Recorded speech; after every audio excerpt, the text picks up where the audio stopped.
السلام علیکم. السلام علیکم. جی وعلیکم السلام ورحمۃ اللہ. یہ جی ایک سوال پوچھنا تھا، یہ تعویذ پہننا چاہیے یا نہیں؟ تعویذ پہننے کے بارے میں آپ نے پوچھا ہے. تعویذ کے بارے میں اس بارے میں جاننے کی بات جو ہے نا وہ میرے بھائی یہ ہے کہ بعض لوگوں نے اس دور میں وہ حدیث جن میں تمیمہ کا ذکر تھا نا ان کا ترجمہ تعویذ کر کے رسالے لکھ لیے کہ تعویذ شرک ہے، یہ لوگ مشرک ہیں، اور اس حد تک وہ آگے چلے گئے کہ ہمارے بہت بڑے بڑے امام اور نیک لوگ جو تعویذ لکھتے تھے ابن تیمیہ جیسے، ان کو بھی انہوں نے کہا سب مشرک ہیں. یہ ہے جو نادان لوگ، علم نہیں ان کے پاس. عربی زبان میں لکھے ہوئے کو تعویذ کو تمیمہ کوئی نہیں کہتا. لسان العرب سب سے بڑا لغت ہے. آپ دیکھ رہے ابن منظور کہتے ہیں جو لکھی ہوئی عبارت کو کہتے ہیں کہ یہ تمیمہ ہے، جاہل ہے، نادان ہے.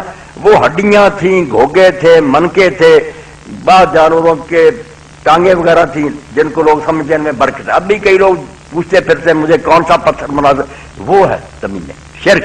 یہ جو ایک شخص نے درخواست لکھائی ہوئی کہ اللہ مجھے شفا دے، بجائے ہر وقت پڑھنے کے وہ لٹکائے پھرتا، اللہ جانتا. تو یہ صحابہ اور تابعین سے چلا تھا. بڑے بڑے نیک لوگوں نے کیا. جو نہیں بھی کرتے نا جنہیں علم ہے وہ کہتے ہیں ہم یار اس سے احتیاط کرتے ہیں، مگر یہ تمیمہ نہیں، نہ شرک ہے. علامہ البانی صاحب ہیں دوسرے شیوخ عرب کے، وہ کہتے ہیں بچتے ہیں اس لیے کہ لوگ پھر غلط تعویذوں کی طرف چلے جاتے ہیں، ورنہ بذات خود وہ مانتے ہیں کہ یہ نہ تمیمہ ہے نہ شرک ہے، کوئی بات نہیں، جائز ہے.